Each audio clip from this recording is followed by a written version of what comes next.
Hey Giants fans, Bob Papa and the Legacy Club at MetLife Stadium. Players on the Giants today hope that someday they'll be enshrined in this wonderful facility in MetLife Stadium, which honors the rich history of the New York Giants. Well, one of the things about the Giants that is very important is their ability to play defense. That has been a staple of this organization in their championship years. And one of the big offseason moves that the Giants made was keeping one of their own. And that was the long-term deal that the Giants eventually got done with defensive lineman Leonard Williams. You notice I called him a defensive lineman because one of the things in Patrick Graham's defense that was so exciting about Leonard Williams was the versatility that he showed, how the Giants used him. And you know, after the Giants traded for him 2 seasons ago, he really showed what he could bring to the table. People forget that this guy was one of the top picks in the NFL draft out of USC when he was coming out of college. And all Leonard Williams did was back it up in 2020 with outstanding play. Look, this is a Giants team that needs guys that are stout up front. Yeah, it's one thing to be able to stop the run, boom, but you got to be able to get after the quarterback. And Leonard Williams, in my conversations with Giants head coach Joe Judge during the course of the season, certainly fit the bill on a lot of important categories. A, he was disruptive. B, he did a lot of things to help his teammates. And C, and I don't put this in any order, was also very instrumental for this football team as far as leadership is concerned. Now on to some of the key acquisitions. Obviously, the acquisition of Kenny Golladay, signed as an unrestricted free agent from the Detroit Lions, was a fantastic move from this football team. You know, in talking to people around the National Football League, we know about Galladay's numbers over his career. We know what he did with quarterback Matthew Stafford. But what the Giants really needed was somebody that could make contested plays. Guys get open in the National Football League, and you expect them to catch the ball when it's thrown to them. But when you look at the difference between wins and losses, things that keep drives going, scoring in the red zone, a lot of times it's a 50-50 ball, and somebody making an awe-inspiring play that winds up on a highlight reel. That's what Kenny Golladay brings to the table on a consistent basis. On to Adoree Jackson. The Giants needed help in their secondary. Obviously, the signing of James Bradbury last year was fantastic, but there was a hole on the other side. And Patrick Graham and Joe Judge pieced together things during the course of the season to try to bolster that other side opposite Bradbury. Now you have Adoree Jackson coming in, who is a former #1 draft pick and a player with tremendous upside. He's a young free agent. He's somebody that not only plays the pass very well, plays the run, and brings a physicality to the team that the Giants are going to need at that cornerback position. Let's face it, in the National Football League, you're going against multiple top receivers every week. It's a passing league. You can't get by with just one outstanding corner.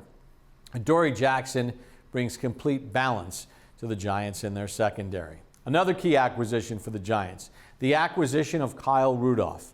Now, Kyle Rudolph's been in the NFL for a long time. He is what people would say is a pro's pro. But let's not look at his production from last year and say, he's a player on the decline. Let's look at how he was utilized with the Minnesota Vikings. Kyle Rudolph has a lot of football left. And one of the things about Kyle Rudolph that's fantastic is, like I mentioned with Kenny Golladay, he makes the tough plays. He makes the plays in the back of the end zone and on the boundary that look like it's going to be incomplete. And next thing you know, Kyle Rudolph's making an extraordinary catch, getting his feet in bounds, and you have a first down and a touchdown. Kyle Rudolph is another player that brings professionalism to the New York Giants. All right, on to the defensive side of the ball for a couple more guys. Ifeadi Odenigbo. This is a guy that I really like for the Giants because I think there's a lot of upside, both as an inside pass rusher, an inside run stuffer, and a guy who can also rush off the edge, that he gives the Giants versatility. Look, in today's National Football League, and not just now, but going back over the last 10 to 15 years, you need a rotation up front. This is a guy with a high motor, didn't come into the league with a silver spoon. This is a player that I certainly think this Giant coaching staff and this scheme will make him an even better player along with the pieces around him. Another veteran that the Giants brought in, Danny Shelton. This is a guy that understands the Joe Judge style of coaching, having spent time with the New England Patriots. Danny Shelton is a guy that is going to help as far as the Giants' ability to rotate people in and also give the Giants some stoutness in the interior of their defense. He's a veteran player. He's got a lot of experience. He knows how to win. And you can't have enough winners in your locker room and people that come from programs that understand the commitment level that it takes. It's a one-year deal.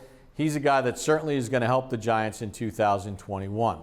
Back to the offensive side of the ball and wide receiver John Ross. This was a first-round pick with the Cincinnati Bengals, and it never panned out for the Cincinnati Bengals or John Ross. Unfortunately for him, there were injuries. But what John Ross has that you can't take away is speed. John Ross can be an X factor in specific packages. You're not asking him to justify being a first-round draft pick. You didn't draft him in the first round. He was signed to a one-year deal. He could be one of those guys that you sprinkle in that just helps this offense be that much more explosive.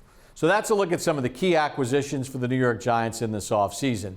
Quick spin around the NFC East. Obviously for the Philadelphia Eagles, this is a time of transition. Their owner, Jeffrey Lurie, says all in on Jalen Hurts. Philadelphia is trying to reshape their roster, work things with the salary cap. They're in a rebuilding mode. Not so much for the Dallas Cowboys. The Cowboys finally got their most important piece in place with getting Dak Prescott signed to a long-term contract. Now, how they fill in the parts around him and fix their defense is another story. They made some moves in free agency to try to do that, but really the focal point here is Dak Prescott, because when he plays, the Dallas Cowboys are a dangerous team offensively with him in the lineup and now in the fold.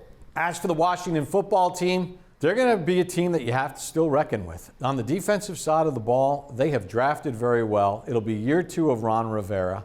And then, whoa, Fitzmagic is in the NFC East. Ryan Fitzpatrick, he's been everywhere. And you know what he does? He throws touchdown passes. And he wins games. Now, we all know that there is a ceiling with Ryan Fitzpatrick. But he's going to make Washington a dangerous football team when you play them until they figure out what their quarterback of the future is.